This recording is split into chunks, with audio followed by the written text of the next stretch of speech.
Une nouvelle d'Isaac Asimov, le détail clé.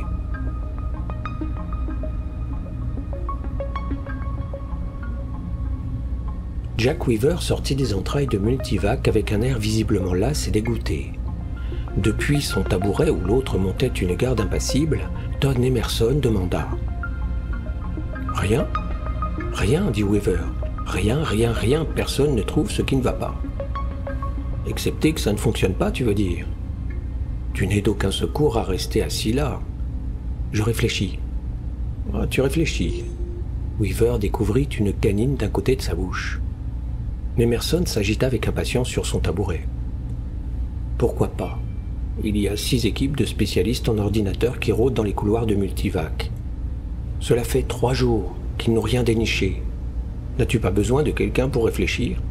Ce n'est pas un sujet de réflexion. Il y a quelque part un relais de coincé. Ce n'est pas aussi simple, Jack. Qui dit que c'est simple ? Tu sais combien de millions de relais il y a là-dedans ? Ça ne fait rien. S'il ne s'agissait que d'un relais, Multivac aurait alterné les circuits, trouvé les moyens de localiser la panne et les possibilités de réparer ou de remplacer la pièce défectueuse. L'ennui est que Multivac ne veut pas répondre à la question primordiale, il ne veut pas nous dire ce qui ne va pas. Et en attendant, ce sera la panique dans toute la ville si nous ne faisons pas quelque chose. L'économie mondiale dépend de Multivac et tout le monde le sait. Ouais, je le sais aussi, mais qu'est-ce qu'on peut faire ? Je te l'ai dit, réfléchir. Il doit y avoir quelque chose qui nous échappe complètement.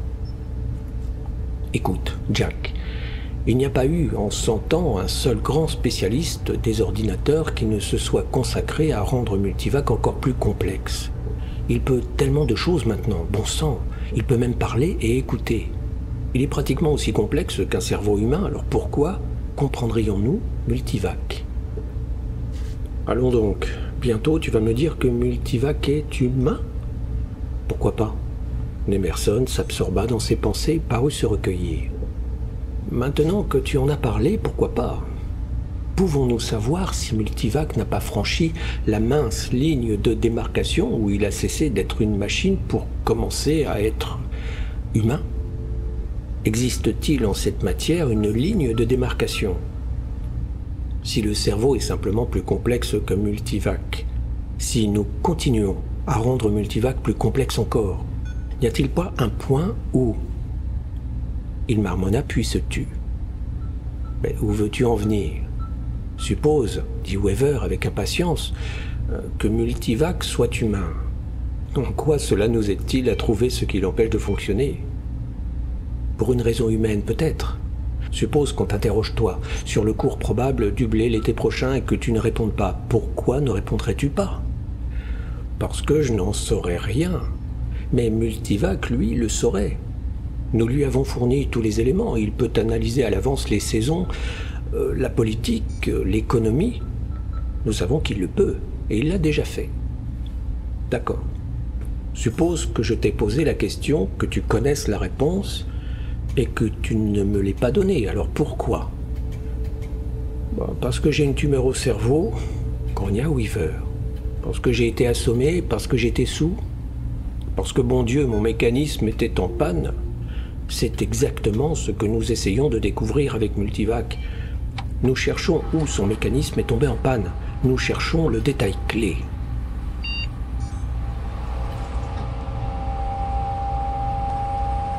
Mais tu ne l'as pas trouvé. Emerson se leva de son tabouret. Écoute-moi, tu vas me poser la question sur laquelle Multivac a buté. Ouais, comment ça ? Je vais te faire passer la bande perforée à travers le corps ? Allons, Jack, fournis-moi les mots qui vont avec. Tu parles bien à Multivac, n'est-ce pas ? Il a bien fallu. Thérapie. Emerson hocha la tête. Oui, c'est ça, thérapie. La version officielle. Nous lui parlons pour faire semblant de croire que c'est un être humain, pour ne pas développer une névrose à l'idée de posséder une machine qui en sait tellement plus que nous. Nous avons transformé un terrifiant monstre de métal en une paternelle image protectrice. Si tu veux voir les choses comme ça, eh bien c'est faux, tu le sais. Un ordinateur aussi complexe que Multivac doit, pour être efficace, parler et écouter. Y introduire ou en faire sortir des nombres codés n'est pas suffisant. À un certain niveau de complexité, il a fallu construire Multivac de façon qu'il paraisse humain parce que bon sang, il est humain. Allez Jack, pose-moi la question. Je veux savoir comment je vais réagir. Jack Weaver rougit. C'est idiot. Vas-y, veux-tu ? C'était un moyen de mesurer l'état de dépression et de désespoir de Weaver qui lui était offert. Avec une certaine mauvaise grâce, il fit semblant de programmer Multivac, lui parlant comme il le faisait d'habitude. Il commenta la dernière information qui concernait l'inquiétude des agriculteurs, parla des nouvelles équations qui décrivaient les contorsions du jet stream et fit un exposé sur la constante solaire. Il commença avec une certaine raideur, puis, sa longue habitude aidant, s'échauffa à la tâche. Et lorsque la fin du programme fut emmagasinée avec un claquement, il faillit couper le contact d'un coup sec. Pas du tout illusoire, sur la taille de Todd Nemerson. Il conclut avec entrain. « Très bien, travaille là-dessus et donne-nous pronto la réponse. » Après quoi, pendant un instant, Jack Weaver resta là, les narines dilatées, comme s'il ressentait une fois de plus l'excitation de faire travailler la plus gigantesque et glorieuse machine qu'eussent jamais assemblé l'esprit et les mains de l'homme. Puis il se souvint et murmura « Très bien, c'est ça. » Au moins, dit Emerson, je sais pourquoi je n'aurais pas répondu « Et ce que nous allons essayer sur Multivac. » Écoute, nous allons dégager Multivac. Nous allons nous assurer que les enquêteurs retirent leurs pattes de là. Puis tu le programmes et tu me laisses lui parler, rien qu'une fois. Weaver haussa les épaules et se tourna vers le panneau de contrôle de Multivac, garni de cadrans obscurs et de lampes qui ne clignotaient plus. Il le dégagea lentement. Il ordonna aux équipes, l'une après l'autre, de s'en aller. Puis, prenant une profonde inspiration, il se mit en devoir de programmer une fois de plus Multivac. C'était la 12e fois, somme toute, la 12e fois. Quelque part au loin, un journaliste allait annoncer qu'il s'essayait encore. À travers le monde, une population dépendante de Multivac allait retenir collectivement son souffle. Emerson parlait tandis que Weaver fournissait silencieusement les données. Il parlait en hésitant, essayant de se souvenir de ce que Weaver avait dit, mais attendant l'instant où il pourrait ajouter le détail clé. Weaver était épuisé. Il y avait maintenant une certaine tension dans la voix de Emerson. Il dit « Très bien, Multivac, travaille là-dessus et donne-nous la réponse. » Il s'interrompit avant d'ajouter le détail clé. Il dit « S'il te plaît ». Et dans tout Multivac, les valves et relais se mirent joyeusement au travail. Après tout, une machine éprouve des sentiments quand elle a cessé d'être une machine.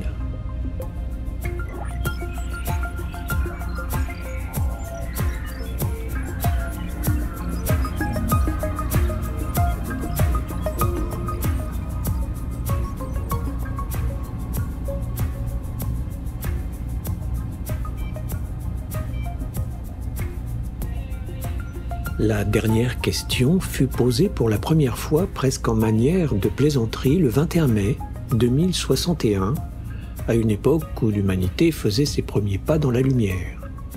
La question fut posée à la suite d'un pari de $5 devant quelques verres de whisky, et la chose se passa ainsi.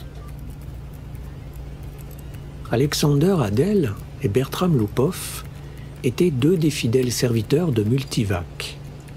Ils savaient, autant que pouvait le savoir un être humain, ce qui se cachait derrière la froide façade cliquetante et clignotante des kilomètres et des kilomètres de façade de cet ordinateur géant. Ils avaient au moins une vague idée du schéma général des relais et des circuits qui avaient dépassé depuis longtemps le stade où un être humain était capable de saisir la portée de l'ensemble. Multivac était autorégleur et autocorrecteur. Il devait l'être, car rien d'humain ne pouvait le régler et le corriger assez vite, ni même assez précisément. Adèle et Loupov ne s'occupaient donc que superficiellement du monstre, mais aussi bien que le pouvaient des hommes. Ils l'alimentaient en informations, ils adaptaient les questions à ses besoins et traduisaient les réponses données. Ils avaient parfaitement le droit, et tous les autres avec eux, de partager la gloire de Multivac. Depuis des décennies, Multivac aidait à concevoir les vaisseaux et les trajectoires qui permettaient à l'homme d'atteindre la Lune, Mars et Vénus. Mais au-delà, les maigres ressources de la Terre ne suffisaient pas aux vaisseaux. Il fallait trop d'énergie pour les longs voyages. La Terre exploitait avec une efficacité constamment accrue son charbon et son uranium, mais ses réserves étaient limitées. Petit à petit, cependant, Multivac en apprit assez pour répondre à des questions plus profondes, de façon plus fondamentale. Et le 14 mai 2061, ce qui n'avait été jusque-là que pure théorie, devint une réalité. L'énergie du Soleil était captée, emmagasinée, convertie et utilisée directement à l'échelle planétaire. La Terre entière cessa de brûler du charbon, de fissionner l'uranium et enclencha le mécanisme qui la connectait à une petite station de 1500 mètres de diamètre tournant autour de la Terre à mi-distance de la Lune. Et la Terre entière se mit à fonctionner grâce aux rayons invisibles de l'énergie solaire. 7 jours n'avaient pas suffi à ternir la gloire de cette réussite et Adèle et Loupov parvinrent enfin à s'évader de leur poste pour se retrouver discrètement là où personne ne songerait à les rechercher, dans les salles souterraines abandonnées où étaient construites plusieurs parties du gigantesque corps enfoui de Multivac. Livré à lui-même, marchant au ralenti, triant des informations à petits cliquetis paresseux et satisfaits, Multivac aussi avait mérité des vacances. Les 2 garçons le comprenaient bien. Ils n'avaient pas la moindre intention initialement de le déranger. Ils avaient apporté une bouteille et leur seul souci pour le moment était de se détendre en compagnie l'un de l'autre et du whisky. « C'est quand même inouï quand on y pense », dit Adèle. Sa large figure était marquée par la fatigue. Il regardait les cubes de glace danser dans son verre. Toute l'énergie que nous pouvons utiliser gratuitement. Assez d'énergie si nous voulions pour fondre la Terre en une grosse goutte de fer liquide impur, sans que l'énergie utilisée vienne à manquer. Toute l'énergie que nous pourrons jamais utiliser pour l'éternité. Loupov pencha la tête de côté. Il avait le chic de faire ce geste quand il voulait vous contrarier, et il le voulait maintenant, en partie parce qu'il avait dû porter la glace et les verres. « Pas éternellement, dit-il. Oh quoi, presque éternellement, jusqu'à ce que le soleil s'éteigne. Ce n'est donc pas éternellement. Bon d'accord. Pour des milliards et des milliards d'années, alors. 20 milliards peut-être. T'es content ?» Loupov passa les doigts dans ses cheveux clairsemés, comme pour s'assurer qu'il lui en restait encore quelques-uns, et but une gorgée.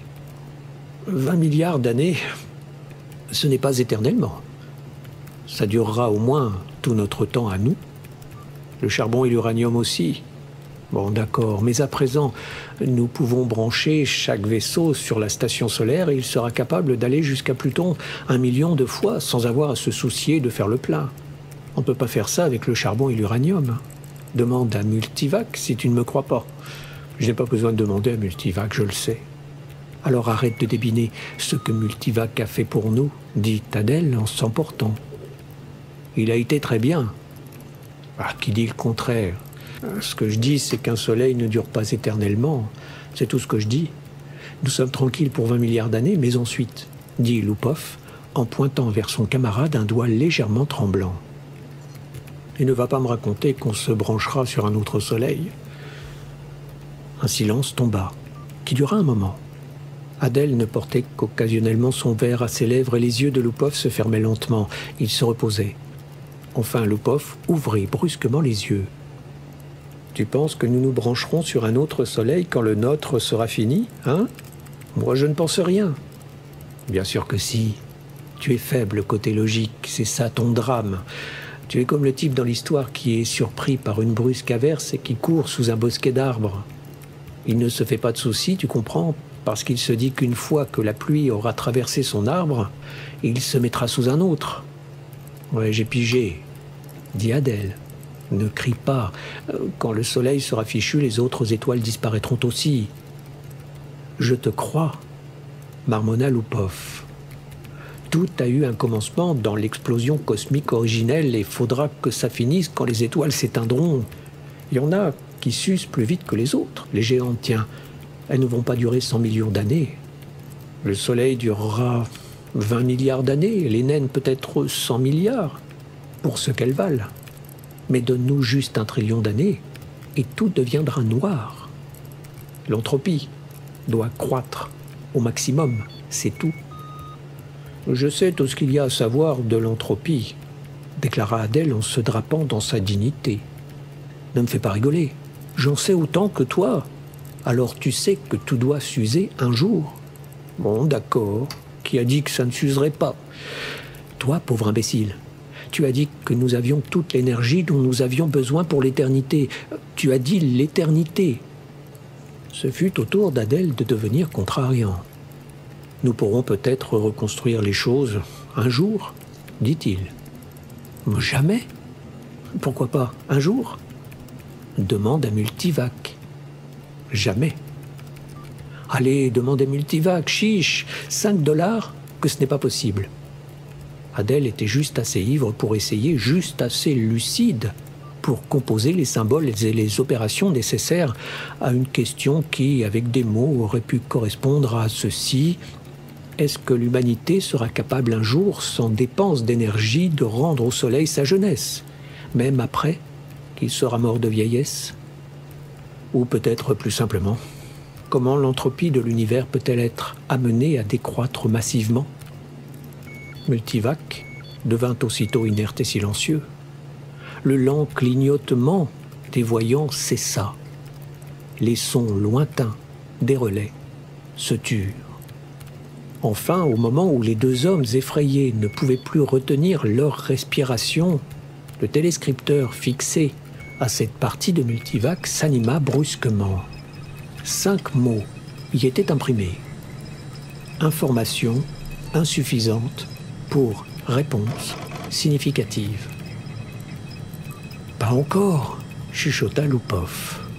Ils partirent précipitamment. Le lendemain, accablés par de violents maux de tête et la bouche pâteuse, ils avaient oublié l'incident.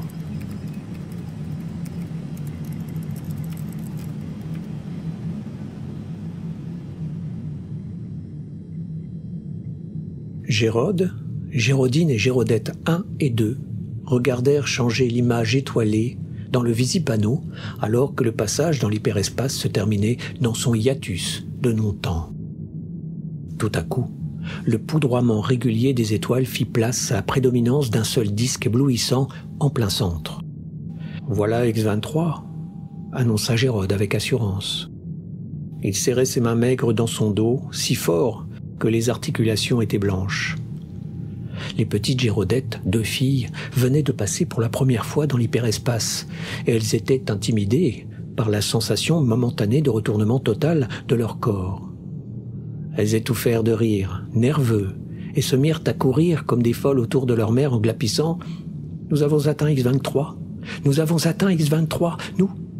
« Silence, les enfants !» dit sèchement Gérodine. « Tu en es sûr, Gérode ? » Comment est-ce que je n'en serais pas sûr? Il leva les yeux vers la moulure de métal lisse, juste au-dessus du plafond. Elle s'étirait sur toute la longueur de la cabine et disparaissait dans la paroi à chaque extrémité. Elle était aussi longue que le vaisseau. Gérode ne savait pratiquement rien de cette épaisse tige métallique, sinon qu'on l'appelait microvac, qu'on lui posait des questions si on voulait, que c'était chargé de guider le vaisseau vers une destination préordonnée, de s'alimenter en énergie aux diverses sous-stations-service galactiques et de calculer l'équation pour les bonds dans l'hyperespace. Gérode et sa famille n'avaient qu'à attendre et se laisser vivre dans les confortables aménagements résidentiels du vaisseau. Quelqu'un avait dit une fois à Gérode que la terminaison AC de microvac signifiait Analog Computer, en ancien anglais. Mais il était sur le point d'oublier jusqu'à ce détail. Gérodine contemplait le visipanneau avec des yeux humides. « Je n'y peux rien. Ça me fait tout drôle de quitter la Terre. » »« Grand Dieu, pourquoi ?» s'écria Gérode. « Nous n'avons rien là-bas. Nous aurons tout sur Ixinc 3. Tu ne seras pas toute seule. Tu ne seras pas une pionnière. Il y a déjà plus d'1 million d'habitants sur la planète. Bon Dieu, nos arrière-petits-enfants chercheront de nouveaux mondes parce que X23 sera surpeuplé. Moi, je te le dis, ajouta-t-il après réflexion. C'est un coup de chance que les ordinateurs aient permis le voyage interstellaire, au train où l'espèce se multiplie. Je sais, gémit Gérodine. Notre microvac est le meilleur microvac du monde, pépia Gérodette 1. Je le pense aussi, répliqua Gérode en lui ébouriffant les cheveux. C'était quand même bien agréable d'avoir un microvac à soi, et Gérode était heureux de faire partie de sa génération. Au temps de la jeunesse de son père, les ordinateurs étaient des monstres gigantesques, occupant des centaines de kilomètres carrés de terrain. Il n'y en avait qu'un par planète. On les appelait des AC planétaires. Depuis 1000 ans, ils ne cessaient de grandir avec régularité, et puis tout à coup, le raffinement était venu. À la place des transistors, il y avait eu les capsules moléculaires qui faisaient que le plus énorme AC planétaire pouvait être introduit dans un espace pas plus grand que la moitié d'un vaisseau spatial.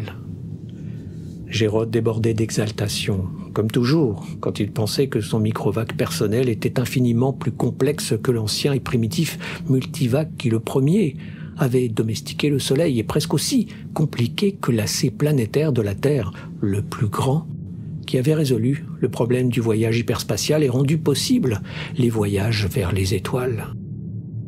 Tant d'étoiles, tant de planètes, soupira Gérodine plongée dans ses pensées.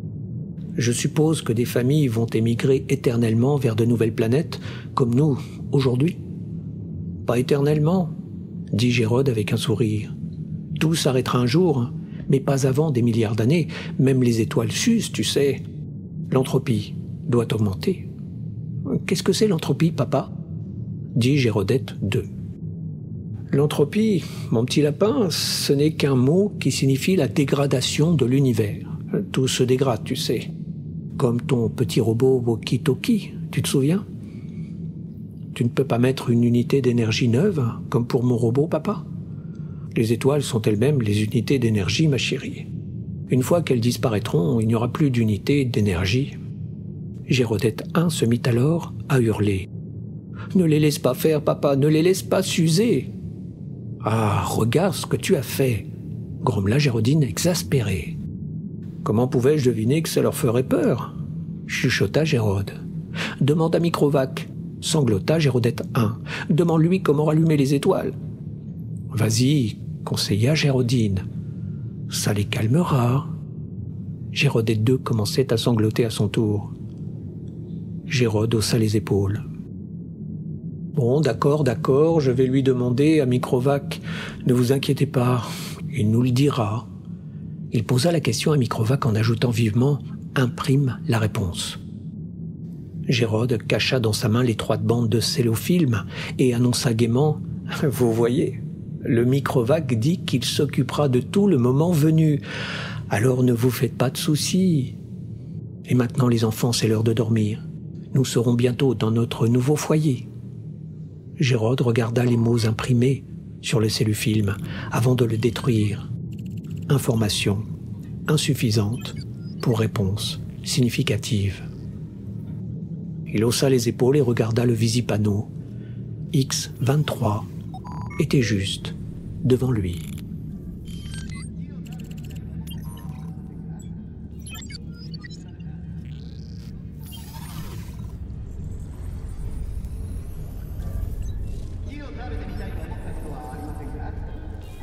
VJ23X de la MET regarda dans les profondeurs noires de la carte tridimensionnelle à petite échelle de la galaxie et dit « Nous sommes ridicules peut-être de tant nous inquiéter de ça. » MQ-17J de Nikron secoua la tête.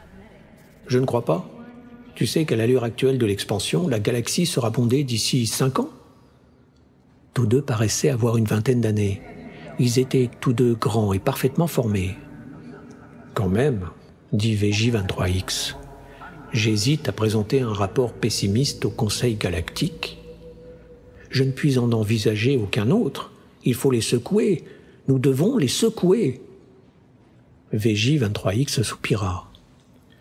L'espace est infini. 100 milliards de galaxies sont là, à conquérir plus que ça.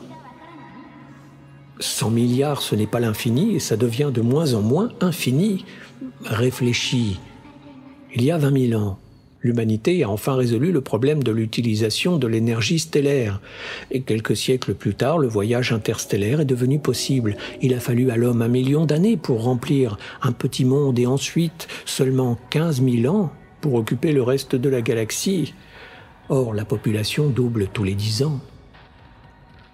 Nous pouvons remercier l'immortalité pour ça, interrompit VJ23X. Eh oui, l'immortalité existe et nous devons en tenir compte. Je reconnais qu'elle a ses inconvénients, l'immortalité. L'AC galactique a résolu pour nous beaucoup de problèmes, mais en trouvant comment vaincre la vieillesse et la mort, il a détruit toutes ses autres solutions. Pourtant, tu ne voudrais pas abandonner la vie, je pense. Oh, pas du tout, répondit sèchement MQ-17J. Mais il se radoucit aussitôt. Pas encore. Je ne suis pas assez vieux. Quel âge as-tu? 223 ans, et toi? Pas encore 200. Mais pour en revenir à ce que je disais, la population double tous les 10 ans. Une fois cette galaxie saturée, il nous faudra encore 10 ans pour en remplir une autre. Et 10 ans plus tard, nous en aurons entièrement peuplé 2 de plus. Et après une nouvelle décennie, 4 de plus. Dans 100 ans, nous occuperons 1000 galaxies. Et dans 1000 ans, 1 million de galaxies. Et dans 10 000 ans, tout l'univers connu. Et ensuite, quoi? Il y a un problème annexe, dit VJ23X.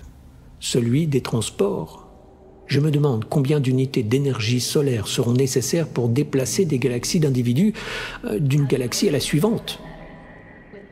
Très juste. Déjà, l'humanité consomme 2 unités d'énergie solaire par an, dont la majorité est gaspillée. Après tout, notre propre galaxie à elle seule produit 1000 unités d'énergie par an, et nous n'en utilisons que 2. Bon, accordé. Mais même avec une efficacité à 100%, nous ne faisons que conjurer la faim. Nos besoins énergétiques augmentent suivant une progression géométrique, encore plus vite que notre population. Nous serons à court d'énergie avant même d'être à court de galaxies. Une bonne question, une très bonne question.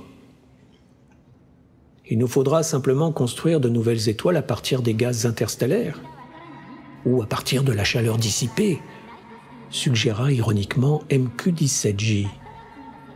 Il doit y avoir un moyen d'inverser l'entropie. Nous devrions le demander à l'AC galactique. VJ23X ne parlait pas sérieusement, mais MQ-17J tira de sa poche son contact AC et le posa devant lui sur la table. « J'ai bien envie de faire ça, » dit-il. « C'est une chose que la race humaine devra affronter un jour. » Il contempla sombrement son petit contact AC. Il ne mesurait que 5 cm3 et n'était rien en soi, mais il était relié à travers l'hyperespace au grand AC galactique qui servait à toute l'humanité. Compte tenu de l'hyperespace, c'était une partie intégrante de l'AC galactique. MQ-17J se demanda si un jour, dans sa vie immortelle, il aurait l'occasion de voir l'AC galactique. C'était un petit monde en soi, une toile d'araignée de rayons de force. Maintenant, la matière au sein de laquelle les sous-maçons remplaçaient les vieilles capsules moléculaires imprécises. Cependant, malgré ces câblages subéthériques, l'AC galactique mesurait plus de 300 mètres de large. MQ-17J demanda brusquement à son contact AC. « Est-ce que l'entropie peut être inversée ?» VJ23X sursauta et protesta. « Oh, dis, je ne voulais pas sérieusement te faire demander ça. » « Et pourquoi pas? Nous savons tous les deux que l'entropie ne peut pas être inversée.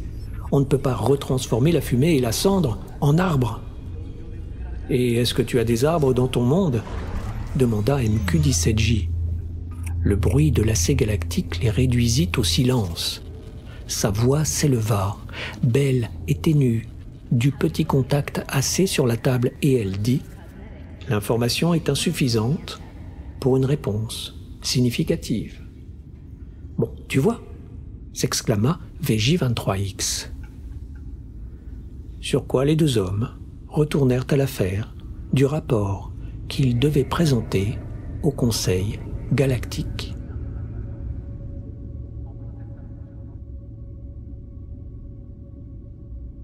L'esprit de Z-Prime contempla la nouvelle galaxie avec un vague intérêt pour les innombrables bouquets d'étoiles qui la poudraient. Il n'avait encore jamais vu celle-ci. Les verrait-il jamais toutes? Il y en avait tant, chacune avec son fardeau d'humanité. Mais un fardeau qui était presque un poids mort. La véritable essence des hommes se trouvait de plus en plus là, où il était, dans l'espace. Les esprits, pas le corps. Les corps immortels restaient sur les planètes en suspension au-dessus des âges. Parfois, ils se levaient pour une activité matérielle, mais de plus en plus rarement. Peu de nouveaux individus arrivaient à l'existence pour se joindre à l'incroyable foule. Mais quelle importance! Il y avait peu de place dans l'univers pour les nouveaux individus.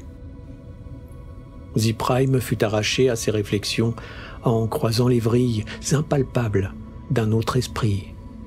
« Je suis Z-Prime, dit-il. Et toi? Je suis Disubwoon. Ta galaxie? Nous l'appelons simplement la galaxie. Et toi? C'est comme ça aussi que nous appelons la nôtre. Tous les hommes appellent leur galaxie galaxie, et rien de plus. Pourquoi pas? Bien sûr, puisque toutes les galaxies sont pareilles. Ou pas toutes. La race humaine doit être originaire d'une galaxie particulière, ça la rend différente. Et laquelle est-ce? Demanda Z-Prime. Je ne sais pas. La C universelle doit le savoir. Si nous lui demandions, je suis curieux tout à coup. Les perceptions de Z-Prime s'élargirent jusqu'à ce que les galaxies se rétrécissent et deviennent un nouveau poudroiement plus diffus, sur un fond beaucoup plus vaste.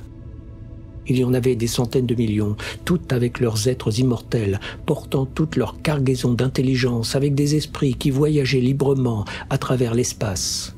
Et pourtant chacune était unique parmi elles toutes, en étant la galaxie originelle. L'une d'elles avait été pendant un temps, dans son vague et lointain passé, la seule à être peuplée par l'homme. Z-Prime mourait de curiosité de voir cette galaxie, et il lança « assez universel. De quelle galaxie l'homme est-il originaire ?» La C universelle entendit, car sur chaque monde et dans l'espace, il avait des récepteurs en préparation. Et chaque récepteur conduisait à travers l'hyperespace à un point inconnu où la C universelle se tenait au-dessus de tout. Z-Prime n'avait entendu parler que d'un seul homme, dont les pensées avaient pu pénétrer à distance de sensations dans la C universelle. Et il n'avait décrit qu'un petit globe étincelant, de 60 cm de large, difficile à distinguer. Mais comment est-ce que cela peut être tout, la C universelle ? Avait demandé Z-Prime. Et la réponse avait été « Sa plus grande partie est dans l'hyperespace. Sous quelle forme ? Je ne puis l'imaginer. » Personne ne le pouvait, car le temps était passé depuis longtemps. Z-Prime le savait, où l'homme participait si peu que ce fut à la fabrication d'un AC universel. Chaque AC universel concevait et construisait son successeur. Chacun d'eux, au cours de son existence d'1 million d'années ou plus, avait accumulé les renseignements nécessaires pour construire un meilleur successeur, plus complexe, plus puissant, dans lequel sa propre réserve de science et son individualité seraient englouties. La C universelle interrompit le cours de ses pensées vagabondes de Z-Prime, non par des mots, mais par un guidage. Une pensée vint, infiniment distante, mais infiniment nette. Voici la galaxie originelle de l'homme. Elle était cependant en tout point pareille aux autres, après tout, et Z-Prime refréna sa déception. Disubwoon, dont l'esprit l'avait accompagné, demanda soudain « Et est-ce qu'une de ces étoiles est l'étoile originelle de l'homme ?» La C universelle répondit « L'étoile originelle de l'homme sera transformée en nova. C'est une petite naine blanche. Est-ce que les hommes qui l'habitaient sont morts ? Demanda Zprime sans réfléchir. Comme toujours dans ces cas-là, un nouveau monde a été construit à temps pour leur corps physique. Oui, naturellement, dit Zprime, mais il fut malgré tout accablé de chagrin. Son esprit relâcha son emprise sur la galaxie originelle de l'homme et recula pour se perdre parmi les myriades de points lumineux confus. Il ne voulait plus jamais la revoir. « Qu'est-ce qui ne va pas ?» demanda Disubun. « Les étoiles meurent. L'étoile originelle est morte. Elles doivent toutes mourir, pourquoi pas ? Mais quand toute l'énergie aura disparu, nos corps finiront par mourir, et toi et moi avec eux. Ce ne sera pas avant 1 milliard d'années. Je ne veux pas que ça arrive, même après des milliards d'années. Assez universel, comment peut-on empêcher les étoiles de mourir ? Tu demandes maintenant comment la direction de l'entropie peut être inversée, dit Disubun, amusé. Et l'assez universel répondit « Les informations sont encore insuffisantes pour une réponse significative. » Les pensées de Zprime retournèrent en hâte vers sa propre galaxie. Il ne transmit plus de pensée à Disubun, dont le corps attendait peut-être dans une galaxie à 1 trillion d'années-lumière ou sur l'étoile voisine de celle de Zprime. Cela n'avait pas d'importance. Tristement, Zprime commença à rassembler de l'hydrogène interstellaire pour se fabriquer une petite étoile à lui. Si les étoiles devaient un jour mourir, on pouvait au moins en créer encore autant qu'on voulait.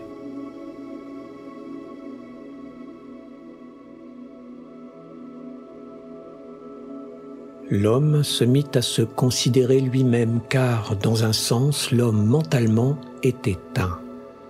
Il était formé d'1 trillion de trillions de trillions de corps sans âge, chacun à sa place, chacun paisible et incorruptible, chacun soigné par de parfaits automates, également incorruptibles. Tandis que les esprits de tous ces corps se fondaient librement les uns dans les autres, indistincts. L'univers se meurt, dit l'homme. L'homme contempla les galaxies assombries. Les étoiles géantes, prodigues, avaient disparu depuis longtemps dans l'obscurité du plus obscur des lointains passés. Presque toutes les étoiles étaient des naines blanches, perdant leur éclat, déclinantes.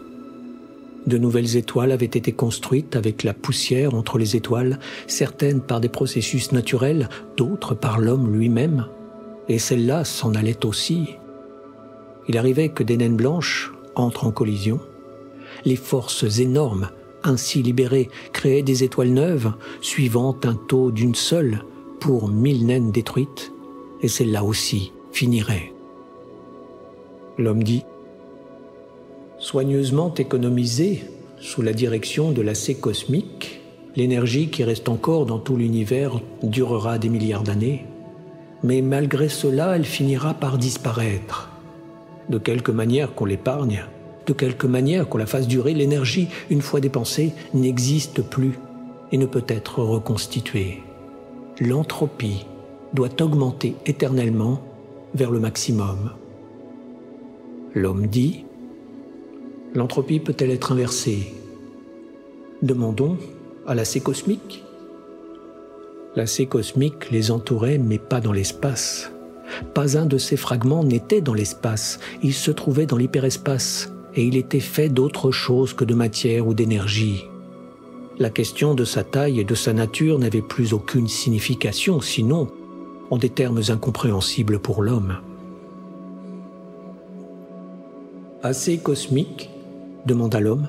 « Comment l'entropie peut-elle être inversée ?» L'assez cosmique répondit « Il n'y a pas encore de données suffisantes pour une réponse significative. » « Rassemble des données supplémentaires ?» dit l'homme. L'assez cosmique répliqua « Je vais le faire. Je le fais depuis 100 milliards d'années. Mes prédécesseurs ont souvent eu à répondre à cette question.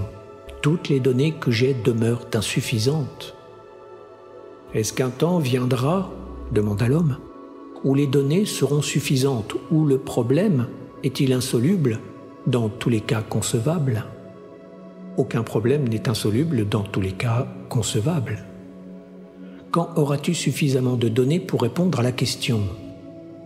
Il n'y a pas encore de données suffisantes pour une réponse significative.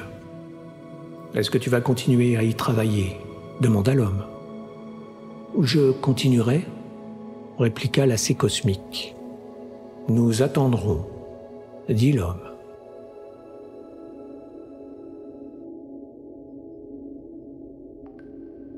Les étoiles et les galaxies moururent et s'éteignirent, et l'espace devint noir, après 10 trillions d'années de dégradation.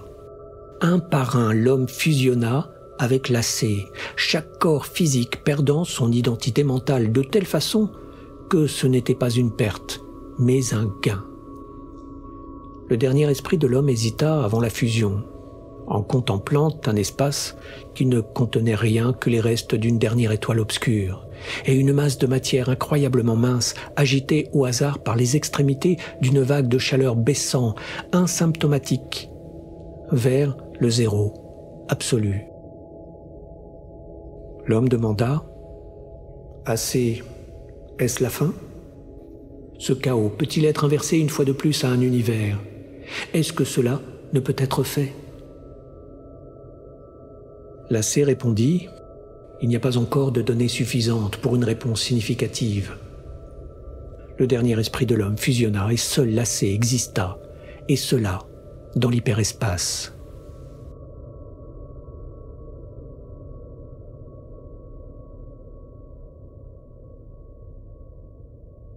La matière et l'énergie avaient pris fin, et avec elles l'espace et le temps.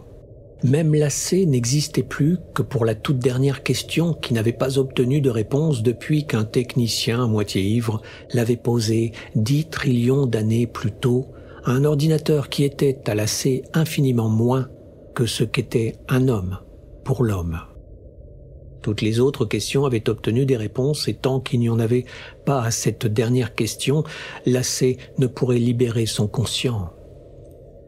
Toutes les données avaient été récoltées. Il ne restait rien à être absorbé. Mais toutes les données récoltées avaient encore à être collationnées et complètement rassemblées selon tous les rapports possibles. Un intervalle hors du temps y fut consacré. Et il advint que l'AC apprit comment inverser la direction de l'entropie. Mais il n'y avait plus d'homme à qui l'AC pouvait donner la réponse à la dernière question.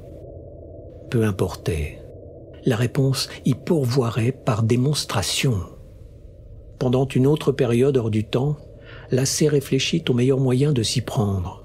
Avec soin, l'AC organisa le programme. Le conscient de l'AC embrassa tout ce qui avait été un univers et réfléchit sombrement à ce qui était maintenant le chaos. Pas à pas, cela devait être fait. Et l'AC dit que la lumière soit, et la lumière fut.